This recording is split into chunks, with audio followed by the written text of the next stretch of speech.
Ang paglalakbay ay isa sa mga pinaka-magical na karanasan na maaaring tayo'y maranasan.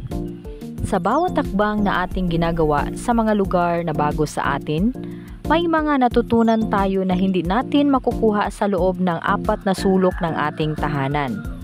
Sa bawat paglalakbay, tayo'y nagbubukas ng mga pinto patungo sa ating iba't ibang mundo. Hindi lang ito tungkol sa paglalakbay sa mga sikat na tourist spots o sa malalayong baybayin. Ito'y paglalakbay patungo sa ating sarili. Sa paglalakbay, tayo'y nahaharap sa iba't ibang kultura, tradisyon at paniniwala. Natuto tayo sa mga tao na ating nakakasalamuha. Sa bawat kwento na kanilang ibinabahagi, nadadagdagan ang ating kaalaman. Maaari nating matutunan ang iba't ibang wika, kasaysayan at sining. Ang paglalakbay ay isang paaralan na walang hanggan. Kapag tayo'y lumalabas sa ating comfort zone, nabubuksan natin ang ating isipan. Nakikita natin ang iba't ibang perspektiba.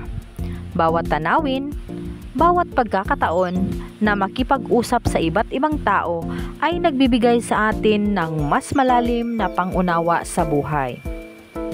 Ang paglalakbay ay isang pag-aangat ng ating pananaw. Sa mundong puno ng deadlines at stress, ang paglalakbay ay isang pagkakataon para magpahinga. Nawawala ang bigat ng ating mga balikat habang tayo'y naglalakbay. Ang pagmumuni-muni sa mga tanawin, ang paghampas ng alon sa dalampasigan o ang pag-akyat sa bundok ay nagbibigay sa atin ng bagong enerhiya. Ito ay isang pag-refresh para sa ating kaluluwa. Sa paglalakbay, tayo'y nagkakaroon ng pagkakataon na makilala ang iba't ibang tao. Minsan, ang mga taong ito ay magiging ating mga kaibigan.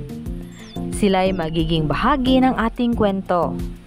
Ang paglalakbay ay isang paraan para buksan ang ating puso sa mga bagong pagkakaibigan.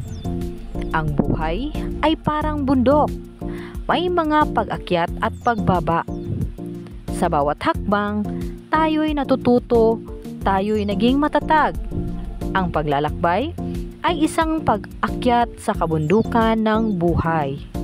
Ito'y hindi lang literal na pag-akyat sa bundok, kundi pati na rin sa mga pagsubok at tagumpay na ating hinaharap. Sa huli, ang paglalakbay ay hindi lamang tungkol sa mga lugar na ating napuntahan. Ito'y tungkol sa paglalakbay patungo sa ating sarili. Kaya't huwag nating palampasin ang bawat pagkakataon na maglakbay, mag-explore at magmahal ng buhay.